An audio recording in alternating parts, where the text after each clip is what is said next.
Assalamualaikum warahmatullahi wabarakatuh. Anak-anak sekalian, gimana kabarnya? Semoga kita semua dalam kesehatan, keafiatan, dan selalu dalam lindungan Allah Subhanahu wa Ta'ala. Baik, sekarang kita ingin melanjutkan pelajaran bahasa Arab ya. Dan tema yang akan kita bicarakan pada hari ini adalah tentang ad-dhamir ya. Ad-dhamir, apa yang dimaksud dengan ad-dhamir? Ya, kita akan pelajari tentang apa itu yang dimaksud dengan ad-dhamir. Ya, kalau kita baca di halaman 23 di situ ada definisi tentang ad-dhamir. Dhamir atau yang dalam bentuk jamaknya disebut dhamair. Jadi adalah isim yang ma'rifah yang mabni. Isim yang ma'rifah yang mabni. Konstan yang berfungsi untuk menggantikan atau mewakili penyebutan sesuatu atau seseorang maupun sekelompok benda atau orang ya. Dan dhamir dapat dikelompokkan menjadi 3 macam, yaitu mutakallim, mukhatab, dan al-ghaib ya, al-ghaib. Baik, satu-satu kita akan pelajari tentang dhamir ini ya. Yang pertama al-mutakallim ya. Al-mutakallim adalah kata ganti orang pertama ya dalam berbicara.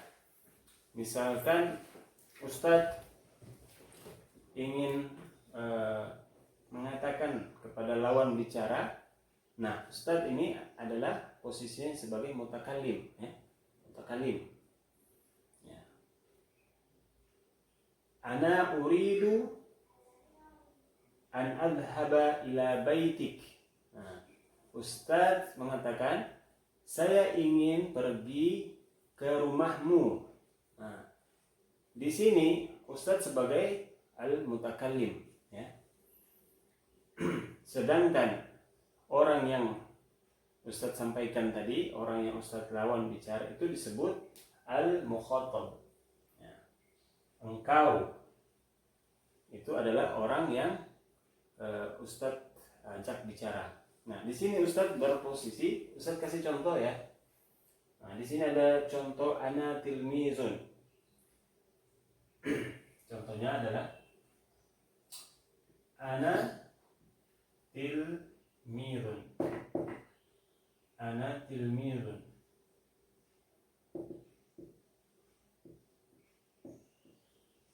Ana, nah ini posisi ana itu adalah orang yang berbicara, orang pertama. Nah, di sini dia adalah al-mutakallim. Nah, ini adalah dhamir ya. Ana ini adalah ad-dhamir. Saya, ketika Ustaz mengatakan ana tilmizun atau ana mudarrisun, saya seorang guru. Lalu Ustaz katakan lagi, waman anta, ya, misalkan gitu ya, siapa engkau? Nah, di sini posisi ana atau nahnu, ya, di sini ada 2. Ana, nahnu ini adalah orang yang pertama ya dalam berbicara. Nah, lawan orang yang Ustaz ajak bicara tadi, misalnya Ahmad ya, itu orang yang berhadapan dengan Ustadz itu disebut mukhatab, orang yang diajak bicara, itu namanya al-mukhatab. Al-mukhatab ini terdiri dari 1, 2, 3, 4, 5 ya, 5 macam atau 5 dhamir, 5 dhamair. Ana, anta, anti, antuma, antum, antunna. Nah, misalkan Ustaz mau menyampaikan sesuatu pada Ahmad, ya, satu orang, maka posisinya adalah anta. Ana uridu an adhhaba ila baitik ya Ahmad. Saya ingin pergi ke rumahmu wahai Ahmad. Nah, ini posisi Ahmad ini adalah al-mukhatab.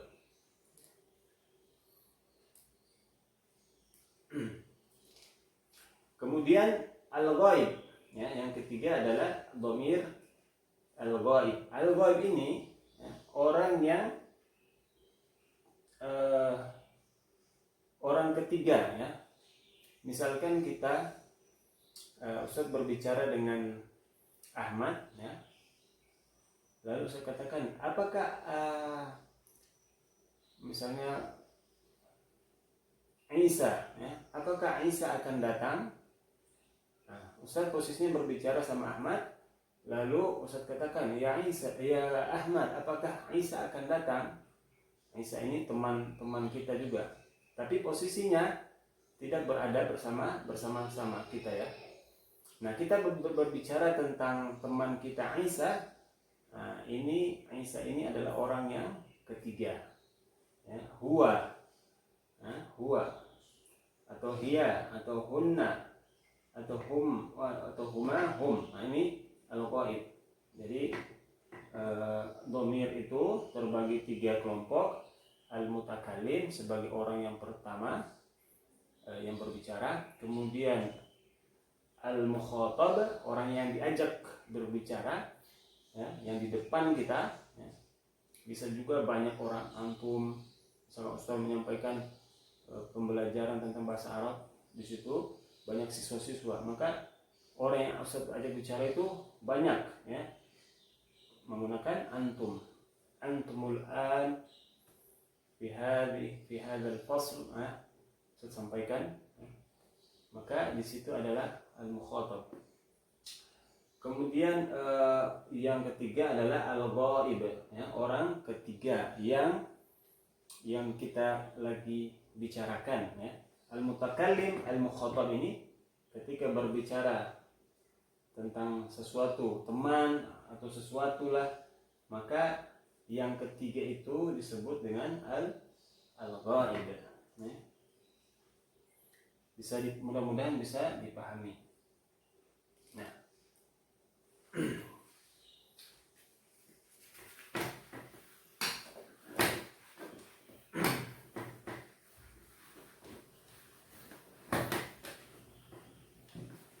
Nah, langsung kita ke bagian dhamir. Itu terbagi, ada yang terpisah, ada yang tersambung atau menyatu, ya. Jadi dhamir itu selain tadi terdiri dari 3 kelompok, ya, al-mutakallim, al-mukhatab dan al-ghaib. Lalu dhamir juga terbagi dalam 3 macam, yaitu dhamir munfasil, dhamir ad-dhamir munfasil. Nah, munfasil. Apa dhamir al-munfasil? Dhamir yang terpisah, ya. Misalkan ana tilmizun, ana tilmizun. Saya seorang murid, ya. Ana ini terpisah dari tilmiz, ya. Jadi posisinya dhamir ana ini terpisah dari tilmizun. Nah, ini yang dimaksud dengan dhamir munfasil, ya. Kemudian misalkan juga disebut anta. Nah, ini al-mukhatab, ya. Anta tilmizun. Ini dhamir al-mukhatab. Sedangkan ini al-mutakallim, ya, orang pertama, dan ini orang yang diajak berbicara. Kemudian misalkan huwa tilmizun juga atau huwa mudarrisun. Nah, ini yang al-ghaib ya. Huwa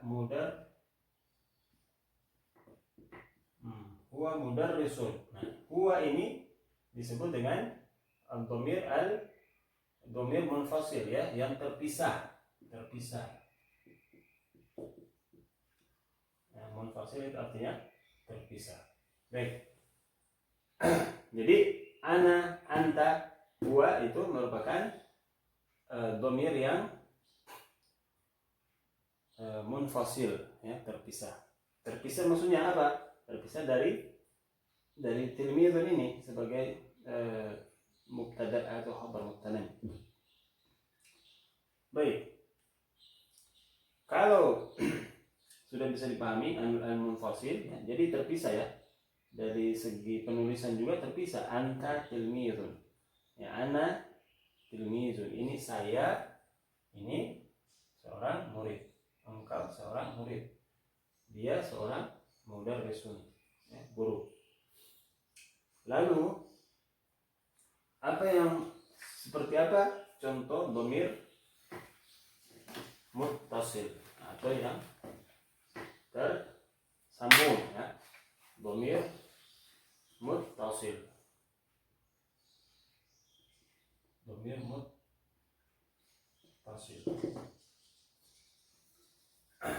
Nah, ini yang tersambung ya, bersambung.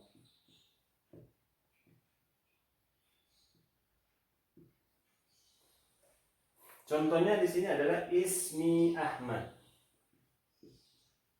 Baik, kita lanjutkan tentang dhamir ya. Tadi kita sudah bahas tentang dhamir munfasil atau dhamir yang terpisah ya. Contohnya tadi ana tilmizun.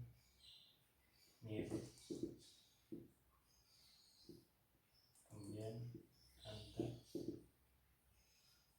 tilmizun.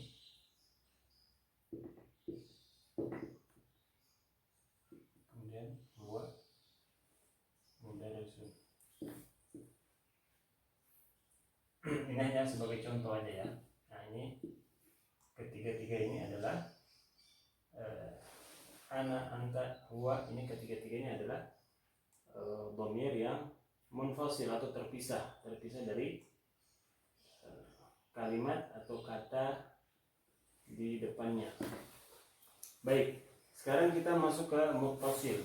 Apa itu muttasil? Nah, tentu kalau tadi terpisah, nah muttasil sekarang ini yang bersambung dengan kata benda yang pertamanya ya. Baik. Contohnya di sini adalah ismi Ahmad. Nah, ismi Ahmad. Huruf ya, ya pada kalimat ismun ini dia adalah sebagai dhamir ya. Kata ganti saya atau ana ya. Jadi ya ini sebagai ana atau dhamir ana ya. Hanya saja kalau dia muttasil, nah, dia tidak disebutkan ana lagi ya. Hanya menambahkan ismun ya, hakikatnya seperti ini ya. Hakikatnya ismun plus ana. Hakikatnya seperti ini ya. Tetapi kalau dia muttasil bersambung, maka ismun ini sama ana tidak bisa disatukan ya. Ismun misalkan ismu ana gitu ya. Nah, tetapi itu keliru dalam masalah. Nah, untuk mengganti kalimat ana ini maka dipakailah ya sukun ya pada kalimat ismun. Nah, maka tinggal dihapus ananya karena dia tersambung, maka digantilah menjadi ya. Nah, nama saya gitu ya. Bisa dipahami ya. Nah, itu contoh yang pertama. Atau contoh mutakallim ya. Ismi, kembali kepada dhamir ana atau mutakallim. Ini ana ini sebagai dhamir kata ganti orang pertama yang berbicara, ana, saya gitu ya. Kemudian contoh kedua, di sini ada anta, misalkan anta tilmizun ya. Bukan ya, mohon maaf, ismuka ya, karena dia muttasil, ismuka Muhammadun ya. Ismuka Muhammadun. Baik, sama seperti tadi ya. Yang sebenarnya ismun plus anta. Nah, ini hakikatnya seperti ini ya. Tetapi karena dia muttasil bersambung, maka ini nggak dipakai lagi seperti ini ya. Maka ini nggak dipakai. Dia menjadi ismun tambah kaf di sini. Ismuka. Nah, kaf ini adalah sebagai dhamir muttasil. Dhamir muttasil ya, karena bersambung, sekaligus dhamir mukhatab yang diajak berbicara ya. Dia mukhatab ini ya. Kalau tadi ya mutakallim. Baik, contoh ketiga, huwa